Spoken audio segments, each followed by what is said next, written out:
माझा मितवा मालिकेच्या आजच्या भागामध्ये आपण पाहणार आहोत की अर्णवने आता ईश्वरीला प्रपोज करण्यासाठी खूप जय्यत तयारी केलेली असते. गुलाबांच्या पाकळ्यांची एक प्लेट भरून तो आता खाली घेऊन जातो, कारण त्याला कळलेलं असतं की ईश्वरी जी आहे ती दारावर आलेली आहे. आणि ईश्वरीने सुद्धा अर्णवला दारावर आल्यावर सांगितलेलं असतं की अर्णव सर, दार उघडा, तुमच्यासाठी सुद्धा एक खूप मोठं असं सरप्राईज आहे.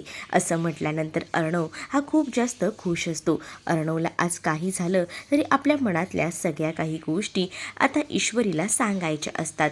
त्यामुळे ईश्वरीसाठी तो आता दार उघडणारच असतो. ईश्वरी म्हणत असते की अर्णव सर, मी आले आहे, दार उघडा ना. मग आता अर्णव अगदीच खुश झालेला असतो आणि हळूच तो आता दार उघडू लागतो.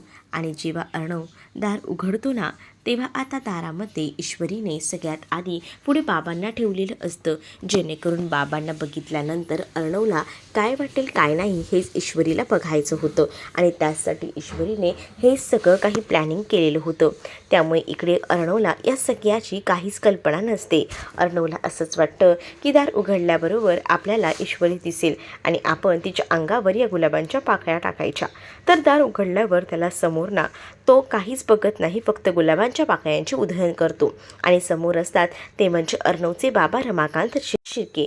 रमाकांतना बघून मात्र आता अर्णवच्या तोंडावर 12 वाजलेले असतात, कारण अर्णवने या गुलाबांच्या पाकळ्या वगैरे ईश्वरीसाठी तयार केल्या होत्या. आणि समोर एक भलताच माणूस बघून त्यांना आता सगळ्या काही जुन्या गोष्टी आठवू लागतात. म्हणजेच भूतकाळात घडलेल्या गोष्टी आठवून ना आता त्यांना भयंकर असा त्रास होत असतो. आणि ज्या वेळेला त्यांना हा सगळा त्रास होतो ना, तेव्हा मात्र आता ईश्वरी जी आहे अर्णवच्या समोर येऊन उभी राहते. अर्णवच्या समोर जेव्हा ती येऊन उभी राहते ना, तेव्हा मात्र अर्णवला म्हणत असते की काय झालं आहे तुम्हाला. मग तेव्हाच ना आता अर्णवच्या समोर ईश्वरी त्याच्या बाबांना घेऊन आलेली असते. तर अर्णव आता म्हणत असतो की हे सगळं काय आहे मिस इंदौर. त्यावर ईश्वरी म्हणत असते की अर्णव सर, हे तुमचे बाबा आहेत. आणि तिथे आता अंजली, त्याचसोबत वल्लरी, आजी आणि मामासुद्धा मागे आलेले असतात. आणि ते सुद्धा सगळेजणं मागे पाहू लागतात. त्यांना आता ह्या एकत्र सगळ्यांनाच बघून ना धक्काच बसलेला असतो. वल्लरी मात्र मनातल्या मनात म्हणत असते की हे सगळं काय झालं, हे सगळं असं व्हायला नको होतं, असंही आता म्हटलं जात असतं. पण त्याच वेळेला ना वल्लरी खूप जास्त घाबरलेली असते. वल्लरीला कळत नसतं की काय करावं. सगळीकडनं तिची कोंडी झालेली असते. त्यामुळेच आता ती विचार करते की ही तरी या माणसापर्यंत पोचली. आता ह्यांनी एवढ्या दिवसात शोधून काढलं असेल तर की माझ्यावर हल्ला करणारं कोण आहे, आणि ह्यांना माझं नाव कळलं असेल तर माझं काही खरं नाही, असाही विचार आता ती करू लागते. तर दुसरीकडे अंजली जेव्हा आपल्या वडिलांना एवढ्या वर्षानंतर पाहते, तेव्हा तिला संताप येऊ लागतो, तिला राग येत असतो. आणि म्हणूनच तिला आता चक्कर येते. त्याच वेळेला मामा वगैरे तिला सावरतात. पण दुसरीकडे मात्र आता अंजली म्हणत असते की तुम्ही इथे कशाला आले आहात, आताच्या आता जा, आताच्या आता इकडनं निघून जा, तुम्हाला काही गरज नाही आहे इथे थांबायची. आणि त्याचबरोबर ईश्वरीवर सुद्धा आता अंजली चिडलेली असते आणि तिला विचारते की तुझी हिंमत कशी झाली या माणसाला इथपर्यंत घरी आणायची. त्यावर मात्र आता ईश्वरी म्हणते की तुम्ही आधी सगळ्या गोष्टी ऐकून तरी घ्या, नेमकं काय म्हणायचं आहे त्यांना. त्यांच्याबद्दलचे जे गैरसमज झाले आहेत ते गैरसमज दूर होतील. पण इकडे आता कोणीही ऐकायला तयार नसतं. उलट ना आता अर्णवसुद्धा डायरेक्टच म्हणत असतो की तू ह्यांना का घेऊन आली आहेस, तू आताच्या आता ह्यांना इकडनं जायला सांग. अर्णवही आता ईश्वरीवर चिडू लागतो. अर्णव जेव्हा ईश्वरीवर चिडतो ना, तेव्हा मात्र आता ईश्वरी अर्णवला म्हणत असते की अर्णव सर, हे तुमचे बाबा आहेत आणि तुमच्या बाबांवर चुकीचे आरोप लागलेत हे तुम्हाला सुद्धा माहिती आहे. मग आता आपण दोघं आहोत ना, आपण ह्या त्यांना न्याय मिळवून देऊया, असं देखील आता ईश्वरीचं म्हणणं असतं. पण अर्णव ईश्वरीला ऐकायला तयार नसतो. तो म्हणत असतो की या माणसामुळे आजपर्यंत किती काय गोष्टी सहन केल्या आहेत आणि या माणसाला मी घरात ठेवून घेईन असं तुला वाटूच कसं शकतं. मी आता या माणसाला काही घरात वगैरे ठेवून घेणार नाही आहे, हे सुद्धा आता अर्णवने म्हटलेलं असतं. दुसरीकडे नम्रता आणि आकाश हे दोघंही जण आता बाहेर भेटलेले असतात. मग आता बाहेर ते दोघंही जण भेळ खात असताना असताना त्यांच्यावर शुभंकर लक्ष ठेवून असतो. शुभंकरचं बरोबर त्यांच्यावर लक्ष असतानाच इकडे मात्र आता नम्रता आणि आकाश यांच्या छान गप्पा रंगलेल्या असतात. दोघंही जण भय खाताना एकमेकांमध्ये रमलेले असतात. ते शुभंकरला हे सगळं बघून राग येत असतो, त्याला संताप होत असतो, त्याला कळत नसतं की काय करावं ते. तर दुसरीकडे मात्र आता इकडे आकाशने नम्रताचा हात आपल्या हातात धरलेला असतो आणि तो म्हणत असतो की आज कित्येक दिवसानंतर आपण असे एकत्र भेटलो आहोत. माझं काय म्हणणं आहे, आपण एक काम करूया का, बँडस्टँडला जायचं का? बँडस्टँडला जायचे म्हटल्यावर खूपच जास्त इकडे खुशही असतो, कारण त्याला आज कित्येक दिवसाने नम्रतासोबत असा एकांत वेळ मिळालेला असतो. पण आता तिच्या तोंडाला ना भेईचा चुरमुला लागलेला असतो आणि मगच तो बाजूला करतो. आणि हे सगळं तर आता होतच असतं, तर लांबून मात्र हे सगळं काही रागातच शुभंकर बघत असतो. त्याला आता ह्या सगळ्या काही गोष्टी नकोशा झालेल्या असतात. तर दुसरीकडे मात्र आता आकाश आणि नम्रता हे मात्र एकमेकांमध्ये गुंतलेले असतात. त्याच वेळेला त्यांचा शुभंकरचा विषयसुद्धा चालू असतो. शुभंकर, मला वाटलं होतं आतासुद्धा आपल्या मागे येतोय की काय, असं आकाश मुद्दामूनच नम्रताला म्हणतो. नम्रता म्हणत असते की हो, मलाही तेच वाटलं होतं, पण ते त्याची सवय आहे तशी उगाचच आपली मजा मस्करी करायची. त्यानंतर ते दोघंही जण जायला निघतात तेव्हा मुद्दामून ना शुभंकर त्यांना येऊन ना ठोकर देत असतो. म्हणजे आकाशला तो बाचकवायचा प्रयत्न करतो, पण आकाशला ऐनवेळेला नम्रताने मागे खेचलेलं होतं, त्यामुळे आकाश हा वाचलेला होता. पण दुसरीकडे मात्र आता आकाशला नम्रता समजावत असते की तुम्हाला काही लागलं वगैरे तर नाही ना. मग त्यावर तो म्हणतो की नाही. इकडे मात्र आता या माणसाला माझ्या घरात बिलकुलही थारा नाही आहे. तुझी हिंमत कशी झाली मिस इंदौर, तू या माणसाला घरी आणायची? काही झालं तरी मी या माणसाला उभं करणार नाही, असं देखील आता अर्णव रागारागात बोलत असतो.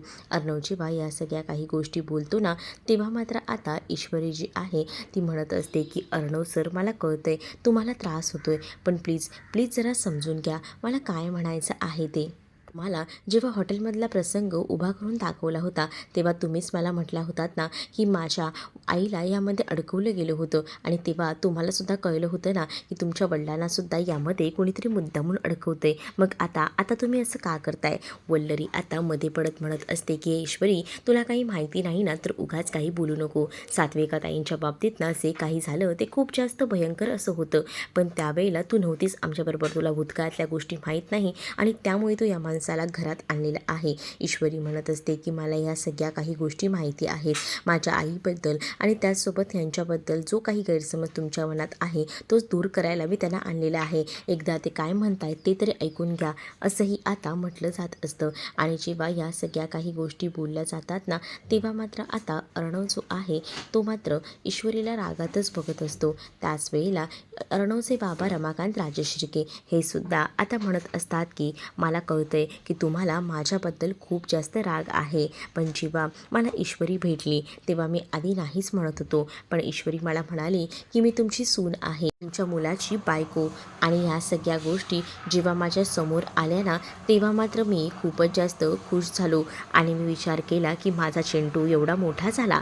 आणि मला तर खरं ना जेव्हापासनं ह्या सगळ्या गोष्टी आधीपासूनच कळत होत्या, पण तेव्हा माझं धाडस नाही झालं की तुम्हा दोघांना बघायला यायचं, कारण तुम्हा सगळ्यांना माझ्याबद्दल काहीतरी गैरसमज झालाच असेल हे मला माहिती होतं.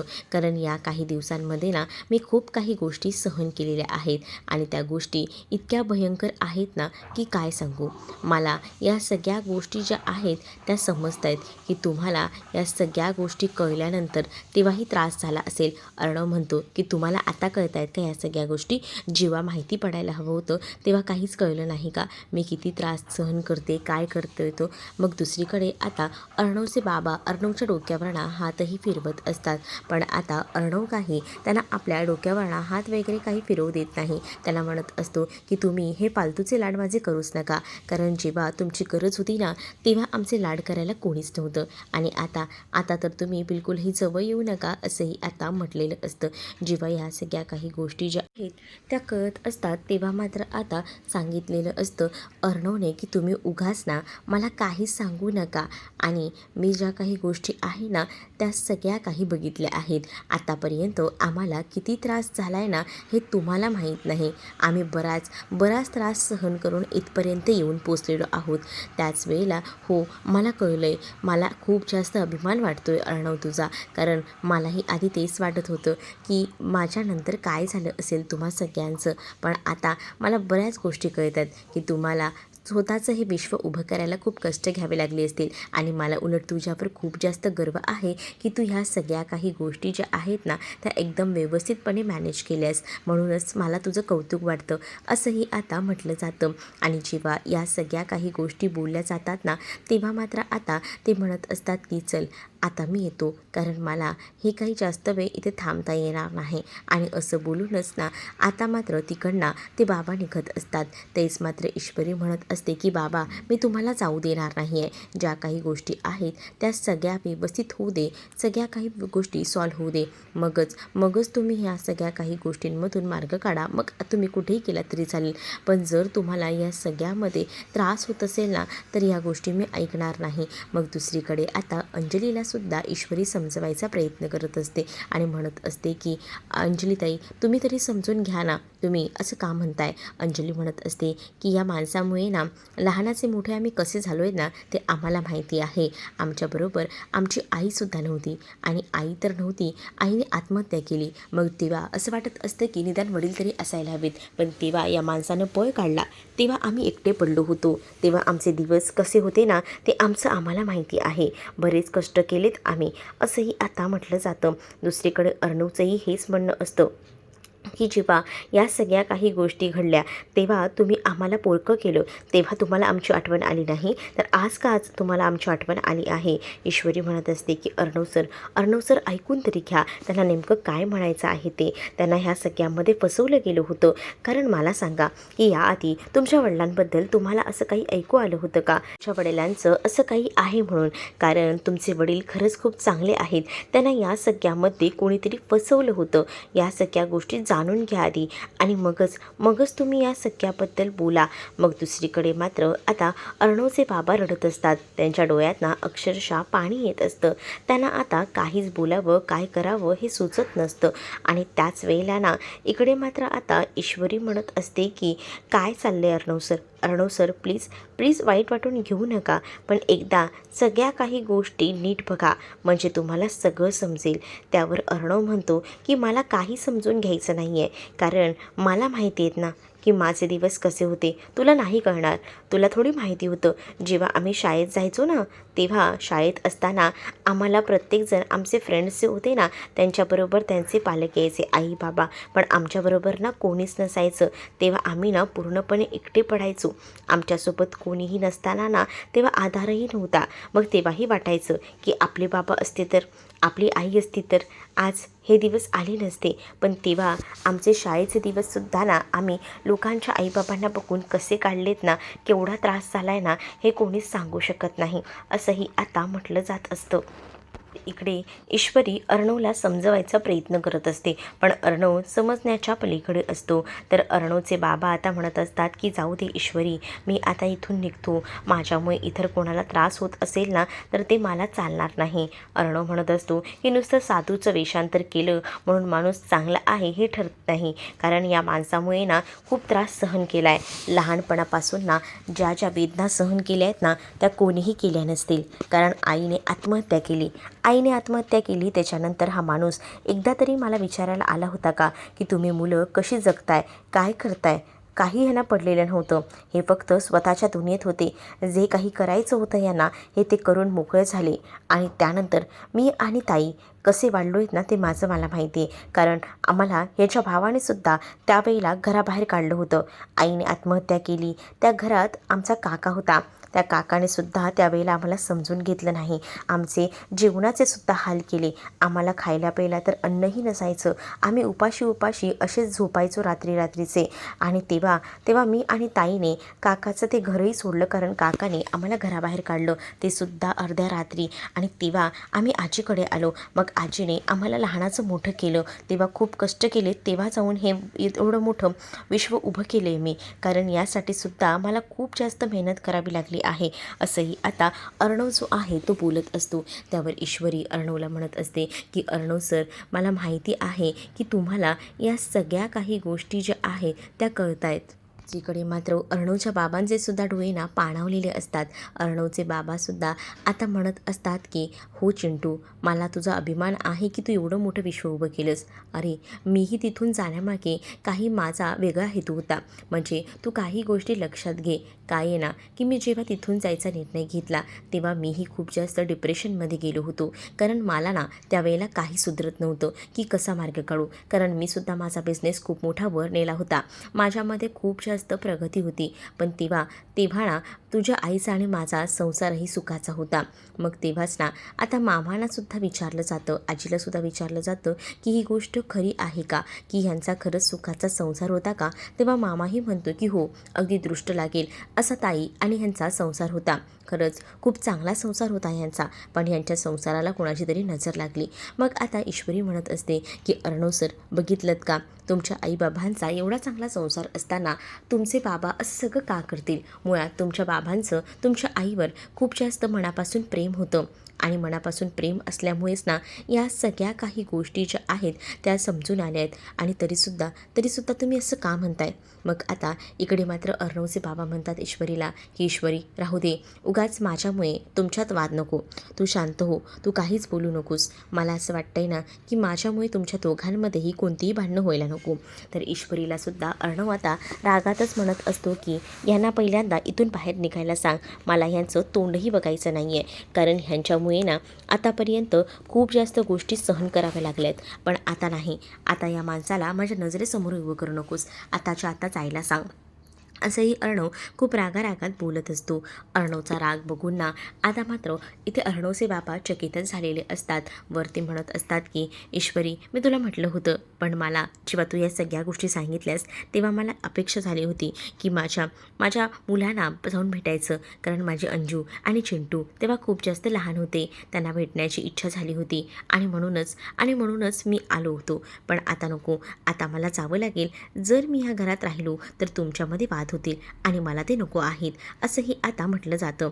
आणि मी आहे व्यवस्थित, माझी काळजी करू नकोस, असंही आता म्हटलं जातं. पण तेव्हा ईश्वरी अर्णवकडे फोर्स करत असते, अर्णवला म्हणत असते की अर्णव सर, तुम्ही चुकताय, प्लीज तुम्ही असं करू नका, कारण हे तुमचे बाबा आहेत, आणि तुमच्या बाबांना आता ह्या सगळ्या काळात तुमची सगळ्यात जास्त जवळ गरज आहे, आणि तुम्ही प्लीज या सगळ्या गोष्टी करू नका. आता इथे अंजली म्हणत असते की तुला या सगळ्या गोष्टी माहीत नाही ना, तर उगाच या ईश्वरी या सगळ्यामध्ये पडूही नकोस, कारण तुला या सगळ्यामध्ये काहीच फरक पडत नाही आहे.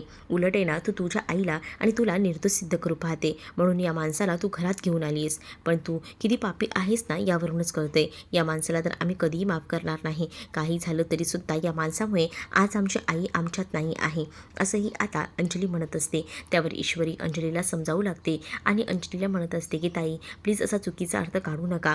त्यावेळेला नेमकं काय झालं होतं ते तरी जाणून घ्यायचा प्रयत्न करा ना, प्लीज मी काय म्हणते ते ऐकून घ्या. मग इथे अर्णवचे बाबा हे सुद्धा आता खूप जास्त रडत असतात, त्यांना त्रास होत असतो. ते जेव्हा रडत असतात ना तेव्हा मात्र आता ईश्वरीसमोर आणि सगळ्यांसमोरच हात जोडतात. माझ्यामुळे तुम्हा कोणाला सगळ्यांना त्रास झाला असेल तर मी तुमची मनापासून माफी मागतो, आणि असं बोलूनच ना ते आता तिकडनं जाण्याचा निर्णय घेत असतात. पण त्याच वेळेला ईश्वरी म्हणत असते की नाही, तुम्हाला मी जाण्यासाठी नाही बोलवले बाबा, प्लीज बाबा असं करू नका. आणि असं बोलूनच ना आता मात्र ती थांबवायचा प्रयत्न करत असते, पण तरीसुद्धा ना आता काही केल्या इकडे कोणीही ऐकायला तयार नसतं. मग शेवटी आता ईश्वरीच म्हणत असते की प्लीज त्यांना नका पाठवू, कारण ईश्वरीने त्यांना शोधण्यासाठी काय पापड बेलले होते हे ईश्वरीलाच फक्त आणि फक्त माहिती होतं, आणि म्हणूनच आता ईश्वरी त्यांना जाण्यापासून थांबवत होती. तरीसुद्धा आता कोणीही ते ऐकायला तयार नव्हतं. प्रत्येकाचा हिशोब क्लिअर होता, कारण त्यांना कोणालाच ना त्यांना ठेवून द्यायचं नसतं. म्हणूनच आता प्रत्येकजण म्हणतात की यांना घराबाहेर काढा, यांना काहीच गरज नाही इथे ठेवून घ्यायची आणि असं बोलून आता घराबाहेर काढण्याचं ठरत असतं. दुसरीकडे मात्र आता पाहायला मिळत असतं की इकडे मात्र आता ईश्वरीने सुद्धा सगळ्यांसमोर अट ठेवलेली असते आणि आता डायरेक्टली सांगितलेलं असतं, जर तुम्ही ह्यांना बाहेर काढणार असाल तर मलाही नाही राहायचं. मीही आता हे घर सोडून जाते आहे, कारण मला त्या बाबांबरोबर राहायचं आहे. बाबा काय म्हणतायत ते तुम्ही ऐकूनच घ्यायला तयार नाही आहात, तर कशा सगळ्या काही गोष्टी नीट होणार आहेत, असंही आता म्हटलं जातं. इकडे आता वल्लरीसुद्धा ईश्वरीवर आरोप करू लागते आणि ती म्हणत असते की तू कोणालाही घरात आणलंस म्हणून असं होत नाही की त्या माणसाला आम्ही आता घरात ठेवून घेऊ. त्या माणसामुळे आम्हाला त्रास झाला आहे ना, तर त्या माणसाला घरात जागा नाही. इकडे बिचारे जे अर्णवचे बाबा असतात ना, ते स्वतःला निर्दोष सिद्ध करू पाहत असतात. त्यांच्यावरचे आरोप लावलेले खोटे आहेत हे सिद्ध करू पाहत असतात आणि म्हणूनच ते मध्ये मध्ये बोलत असतात. पण त्यांना बोलायलासुद्धा आता कोणीही देत नसतं, कारण इकडे मात्र आता त्यांच्या ज्या काही गोष्टी समोर घडत असतात त्या खूपच जास्त भयंकर अशा असतात. त्यामुळे आता काही गोष्टी बोलण्यासाठीही राहिलेल्या नसतात आणि त्यामुळेच ना आता ते बोलत असतानाच अचानक त्यांना गरगरल्यासारखं होऊ लागतं आणि तेव्हा ज्यांना चक्कर येते ना, तेव्हा ईश्वरी आणि मामा दोघंही जण त्यांच्याकडे जातात आणि त्यांना सावरतात. आणि त्याच वेळेला ईश्वरी मामांना बोलत असते की प्लीज जरा आपण त्यांना बसवूया, प्लीज माझ्या मदतीला या. मामाही आता पुढे आलेले असतात आणि ईश्वरीला मदत करत असतात. ईश्वरीला जेव्हा ते मदत करतात ना, तेव्हा ईश्वरी त्यांना बघत असते. ईश्वरी आता त्यांना तिथे असणाऱ्या त्या सोफ्यावर बसवते आणि पटकनच ना पाणी आणायला जाते. पाणी त्यांना देते आणि त्यांना म्हणत असते की बाबा त्रास करून घेऊ नका, घ्या पाणी, घ्या पाणी पिऊन घ्या. मग तेव्हाच ना आता ते त्यांना पाणी वगैरे पाजते. इकडे मात्र आता वल्लरी म्हणत असते की बघ ईश्वरी, तुला या घरचं ना काहीच माहीत नाही आहे, त्यामुळेच तुझी ही बडबड चाललेली आहे. पण हे तुर्तास तरी थांबव, कारण काही झालं ना तरीसुद्धा या माणसाला आम्ही घरात नाही घेणार आहोत. जर एखाद्या माणसाने देवाचे कपडे म्हणजे साधू बनून आला तर तो माणूस पाप आहे, त्याची पापं काही धुतली जात नसतात. त्याची जी पापं असतात ना ती अशी ना तशी समोर येतातच आणि हे हे असंच सुद्धा आहे. याचं पापसुद्धा समोर आलेलंच आहे. बघताय ना या सगळ्या काही गोष्टी वल्लरी आता नावं ठेवत असते. ती आता तिला माहिती असतं की ती जर ह्या सगळ्यामध्ये काही बोलली नाही आणि हा माणूस घरी राहिला तर आपलं काही खरं नाही आणि त्यामुळेच ना आता ती मध्ये मध्ये बोलत असते आणि त्या माणसाला कधी एकदा घराबाहेर काढते ना असं तिला झालेलं असतं आणि म्हणूनच ती आता रमाकांत राजशिर्केबद्दल वाईट साईड बोलत असते, जेणेकरून कोणीही त्यांना घरात ठेवून घ्यायला नको. पण त्याच वेळेला ईश्वरी आता मामीला सांगत असते की मामी प्लीज ना, प्लीज काही बोलू नका. पण इकडे मात्र आता लिमिट क्रॉस मामी करत असते. मामी म्हणत असते की तुला माहीत नाही आहे काय झालं होतं ते, आणि काही गोष्टी माहिती नसलेल्याच बऱ्या आहेत. उगाच येत ना ह्या सगळ्यामुळे तू ह्या सगळ्याचा त्रास आम्हाला देऊ नकोस, हेही आता सांगितलेलं असतं. पण त्याच वेळेला जेव्हा या सगळ्या काही गोष्टी सांगितल्या जातात तरीसुद्धा आता ईश्वरी ऐकत नसते. ईश्वरीने स्वतःहूनच घर सोडायचा आता निर्णय घेतलेला असतो. ईश्वरीने घर सोडायचा जर निर्णय घेतलेलाच असतो तर त्यावेळेला आता ईश्वरीला सरळ सांगितलं जातं, वल्लरी बोलत असते की तू गेलीस ना तरी आम्हाला काही फरक पडत नाही आहेस, जा बिंदास, तुला जायचं आहे ना जा, असंही आता सांगितलं जातं. आणि जेव्हा या सगळ्या गोष्टी सांगितल्या जातात तेव्हा मात्र आता ईश्वरीच्या समोर आता अंजलीसुद्धा येते आणि अंजलीसुद्धा येऊन म्हणते की आम्हाला ना या धमक्या देऊ नकोस की तू घर सोडून जाणार आहे. तू जर घर सोडून गेलीस ना तर आम्हाला ना काहीच फरक पडत नाही आहे बघ, जा जा, तुला घर सोडून जायचं आहे तर, असंही आता म्हटलं जात असतं. जेव्हा सगळं काही ऐकलं जातं तेव्हा मात्र आता आजी जी आहे ती या सगळ्या काही गोष्टी ऐकते आणि तेव्हाच ना आता आजीने अक्षरशः हात जोडलेले असतात आणि सांगितलेलं असतं की तुम्ही जा इथून, कारण आहे ना पुन्हा प्रॉब्लेम होतील, त्यापेक्षा जा, गेलेलंच बरं, असंही आता ते म्हणत असतात. पण आता आजीला ईश्वरी म्हणत असते की आजी तुम्ही हे सगळं काय बोलताय, प्लीज प्लीज असं बोलू नका. पण आता आजीसुद्धा ईश्वरीचं ऐकत नसतात. मग ईश्वरीने स्वतःचा निर्णय पक्का केलेला असतो की या घरात थांबायचं नाही. अर्णव तिला म्हणत असतो की मिसिंदौर तू काय बोलतेस, तुला तरी कळतंय का, चुकीचा निर्णय काही घेऊ नकोस, आणि ते सुद्धा या माणसासाठी कशाला. पण आता ईश्वरी म्हणते जर तुम्ही त्या माणसाला समजूनच घेत नसाल तर मी तरी काय करणार आहे, त्यामुळे मला आता हा निर्णय घ्यावाच लागणार आहे, हे सुद्धा म्हटलं जात असतं. आणि जेव्हा या सगळ्या काही गोष्टी बोलल्या जातात तेव्हा मात्र आता अर्णव जो आहे तो ईश्वरीकडे बघत असतो. त्याच वेळेला आता अर्णवचे बाबा जे आहे ते ईश्वरीला म्हणत असतात की माझ्यामुळे तुमचा संसार मोडायला नको, तुझं सगळं चाललंय चांगलं, हे तुझं घर आहे आणि तू उगाच चुकीचा निर्णय घेऊ नकोस. पण आता ईश्वरी म्हणत असते की मी या घरची सून आहे मोठी आणि मला हा निर्णय घ्यायचा अधिकार आहे. जर तुम्हाला या घरात मान मिळणार नसेल ना तर मला तुम्हाला या सगळ्यासाठी काही झालं तरीसुद्धा च्या पाठीशी मला उभं राहायचं आहे, हे सुद्धा ईश्वरीने सांगितलेलं असतं. अंजली आणि वल्लरीने थेट ईश्वरीला घरातून निघून जायला सांगितलेलं असतं, कारण त्यांना या घरात काही झालं तरीसुद्धा अर्णवच्या बाबांना ठेवून घ्यायचं नसतं. वल्लरीला माहिती असतं की जर हा माणूस या घरात राहिला तर आपलं भांडं फुटू शकतं. एवढे वर्ष सगळं काही लपवून ठेवलेलं आहे ते सगळं बाहेर गोष्टी येऊ शकतात, हे सुद्धा आता माहिती झालेलं असतं. तेव्हा अर्णवचे बाबा तिकडनं उठून जात असतात. अर्णवचे बाबा जात असताना ईश्वरीच्या डोक्यावर हात वगैरे ठेवतात. पण ईश्वरी बघत असते की कोणी थांबवते का, पण कोणीही थांबवायला तयार नसतं आणि त्यामुळेच आता ईश्वरी स्वतःहूनच पुढे येते आणि ईश्वरी बाबांना म्हणत असते की बाबा थांबा, मी येते तुमच्यासोबत.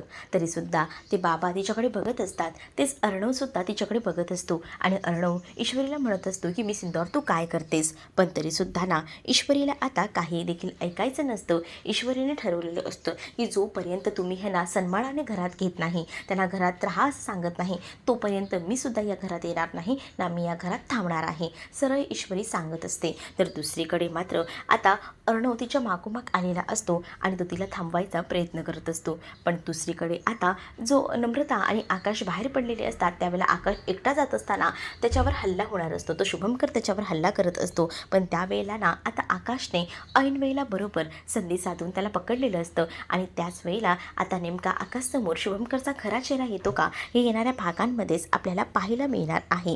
त्याचसोबत आता अर्णव ईश्वरीची ही अट मान्य करेल का, ते सुद्धा आपल्याला पुढील भागातच पाहायला मिळेल. तोपर्यंत चॅनलवर नवीन असाल तर चॅनलला नक्कीच सबस्क्राईब करा. चला तर मग भेटूया पुढच्या भागामध्ये. तोपर्यंत टाटा बाय. व्हिडिओ आवडला असेल तर लाईक करायला विसरू नका.